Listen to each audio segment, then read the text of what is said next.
காலை நேர பிரதான செய்திகளின் ஊடாக நர்மதா சிறில் முதலில் தலைப்பு செய்திகள். மாத்தறை மாவட்டத்தில் தொடர்ந்து மூடப்படும் பாடசாலைகள் வெளியான அறிவிப்பு. இடியுடன் கூடிய கனமழை விடுக்கப்பட்டுள்ள எச்சரிக்கை. ஈரானின் பதிலால் ட்ரம்ப் அதிருப்தி வெளியிட்ட அறிவிப்பால் பரபரப்பு. இனி விரிவான செய்திகள். தெனியாய கல்வி வலயத்துக்கு உட்பட்ட 4 பாடசாலைகளை தொடர்ந்து மூடி வைப்பதற்கு தீர்மானிக்கப்பட்டுள்ளது. பாடசாலை மாணவர்களிடையே வேகமாக பரவி வரும் காய்ச்சல் நிலைமை காரணமாக இந்த நடவடிக்கை எடுக்கப்பட்டுள்ளது. சுகாதார அதிகாரிகளின் பரிந்துரைக்கு அமைய நோய் பரவலை கட்டுப்படுத்தும் ஒரு நடவடிக்கையாக இந்த தீர்மானம் எடுக்கப்பட்டுள்ளதாக தெரிவிக்கப்பட்டுள்ளது. குறித்த விடயத்தை தெனியாய வலய கல்வி பணிப்பாளர் நிசாகா கெட்டிகொட தெரிவித்துள்ளார். இதன் அடிப்படையில் தெனியாய மத்திய கல்லூரி, தெனியாய ராஜபக்ச மகா வித்தியாலயம், தெனியாய புனித மத்தியோஸ் இருமொழி பாடசாலை மற்றும் பல்லேகம சித்தார்த்த வித்தியாலயம் ஆகிய பாடசாலைகளானது இன்று மற்றும் நாளை மூடப்பட்டிருக்கும் என அவர் குறிப்பிட்டுள்ளார். மாணவர்களிடையே வேகமாக பரவி வரும் இந்த காய்ச்சல் நிலைமை காரணமாக கடந்த 7ஆம் தேதி முதல் குறித்த பாடசாலைகள் தற்காலிகமாக மூடப்பட்டுள்ளமை குறிப்பிடத்தக்கது. தாழ் வளிமண்டல தளம்பல் நிலைமை அடுத்த 36 மணித்தியாலங்களுக்குள் குறைந்த அழுத்த பிரதேசமாக மாற்றமடையும் என வளிமண்டலவியல் திணைக்களம் அறிவித்துள்ளது.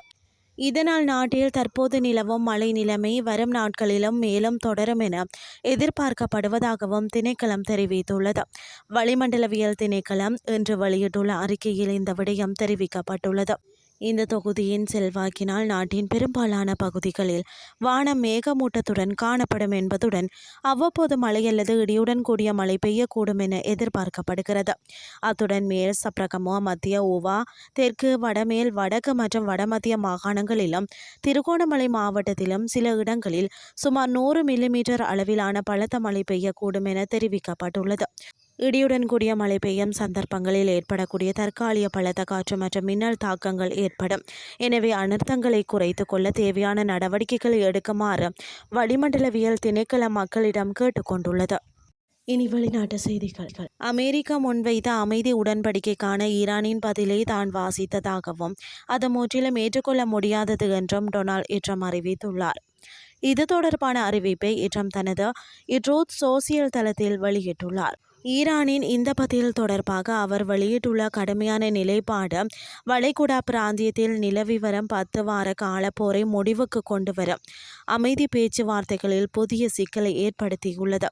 பாகிஸ்தான் ஊடாக இன்று வழங்கப்பட்ட ஈரானின் பதிலில் கோர்முஸ் நீரிணையை மீண்டும் திறப்பது மற்றும் அணுசக்தி திட்டம் தொடர்பாக அமெரிக்காவின் நிபந்தனைகள் குறித்து தெஹ்ரான் சில இணக்கமற்ற கருத்துக்களை முன்வைத்துள்ளதாக சர்வதேச ஊடகங்கள் தெரிவிக்கின்றன. இந்த நிலையில் ஈரானின் உத்தியோகபூர்வ பதிலை ட்ரம்ப் நிராகரித்துள்ளமை குறிப்பிடத்தக்கது. இத்துடன் செய்திகள் யாவும் நிறைவடைகின்றது. அடுத்த காலை 8:30க்கு எதிர்பாருங்கள். நன்றி.